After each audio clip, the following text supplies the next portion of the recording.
எல்லாரும் நல்லா இருக்கீங்களாம்மா? இவங்க பேர் நித்திலா. வயசு 36 ஆகுது. இவங்க திருவண்ணாமலை மாவட்டத்தை சேர்ந்தவங்கம்மா. இப்போ நடுத்தர வசதி உள்ள ஒரு பெண் வரந்தாம்மா கொண்டு வந்திருக்கேன். இவங்க இந்து மதத்தை சேர்ந்தவங்க சொல்கிறாங்க. ஜாதின்னு பார்த்தீங்கன்னா வன்னியர்னு சொல்கிறாங்க. ராசின்னு பார்த்தீங்கன்னா மிதுனம்னு சொல்கிறாங்க. நட்சத்திரம் பார்த்தீங்கன்னா திருவாதிரைன்னு சொல்கிறாங்க. இப்போ இவங்க செகண்ட் மேரேஜ் தான் பார்த்துட்டு வராங்களாம். இவங்க குடும்ப விவரத்தை தெரிஞ்சுக்கலாம். இவங்க டிகிரி வேறு படிச்சுக்கிறத சொல்லியிருக்காங்க. படித்து முடிச்சுட்டு ஒரு ப்ரைவேட் கம்பெனியில் வேலை பார்த்துட்டு வரதா சொல்கிறாங்கம்மா. இவங்க இதுக்கு முன்னாடி ஃப்ரூட்ஸ் பிஸ்னஸ் ஸ்டார்ட் பண்ணிக்கிறத சொல்லியிருக்காங்க.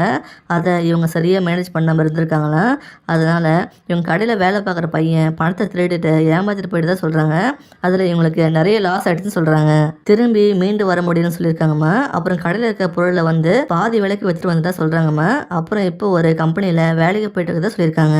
இவங்க அப்பா பார்த்தீங்கன்னா விவசாயம் பண்ணிட்டு இருக்கிறத சொல்கிறாங்க. இவங்க ஊரில் ஒரு 5 ஏக்கர் வச்சு பண்ணிட்டு இருக்கிறதா சொல்லியிருக்காங்க. இவங்க அம்மா பார்த்தீங்கன்னா வீட்டையும் பார்த்துட்டு இவங்களுக்கு 2 மாடு இருக்குது, அதையும் கவனிச்சுட்டு பால் கறந்து ஸ்டோரில் ஊற்றுறாங்கன்னு சொல்லியிருக்காங்கம்மா. இவங்களுக்கு கூட பிறந்தவங்க யாருமே இல்லைன்னு சொல்கிறாங்க. இவங்க வீட்டுக்கு ஒரே பொண்ணு தானே. இவங்களுக்கு ஒரு பையன் இருக்கிறத சொல்லியிருக்காங்க. இவங்களுக்கு முதல் திருமணம் பேரண்ட்ஸ் பார்த்து அரேஞ்ச் பண்ணி தான் நடந்ததுன்னு சொல்கிறாங்க. மேரேஜ் ஆன சில வருஷம் நல்லா தான் போயிட்டு இருந்ததுன்னு சொல்கிறாங்கம்மா. அப்புறம் இவங்க ஹஸ்பண்டுக்கு இல்லீகல் அஃபேர் இருந்தது தெரிய வந்திருக்கு. அதனால் அந்த லைஃப் வேண்டாம் டிசைட் பண்ணி தனியாக பிரிஞ்சு டிவோர்ஸ் வாங்கிட்டு வந்து சொல்கிறாங்கம்மா. இப்போ இவங்க அதுலேருந்து மீண்டு வந்து செகண்ட் மேரேஜ் பண்ணிக்கலாம் டிசைட் பண்ணி வரன் பார்க்க தான் சொல்கிறாங்க. இவங்க என்ன சொல்கிறாங்கன்னா வரப்புற துணை வீட்டோட மாப்பிள்ளை தான் வரணும்னு எதிர்பார்க்குறாங்க. ஏன்னா எங்கள் பேரண்ட்ஸ் விட்டுட்டு வர வேணாம்னு யோசிக்கிறாங்க. இவங்க போன லைஃப் ரொம்ப கசப்பான அனுபவம் போச்சுன்னு சொல்கிறாங்கம்மா. இவங்க வீட்டுக்கு ஒரே பொண்ணு அப்படின்றதால இப்படி யோசிக்கிறாங்க. இவங்க நல்லபடியாக சந்தோஷமாக வச்சுக்கணும்னு எதிர்பார்க்குறாங்க. மணி மைண்டாக இல்லாமல் குடும்பத்துக்கு முக்கியத்துவம் கொடுக்கணும்னு சொல்கிறாங்க. இவங்களே மேரேஜ் பண்ணி வச்சு நல்லா பார்த்துக்க தான் சொல்லியிருக்காங்க.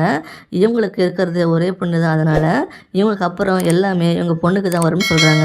இவங்களுக்கு ஒரு சொந்த வீடு, 5 ஏக்கர் விவசாய நிலம், 30 பவுன் நகை, 10 லட்சம் பணம் பேங்க்கில் டெபாசிட் பண்ணிக்க தான் சொல்கிறாங்க.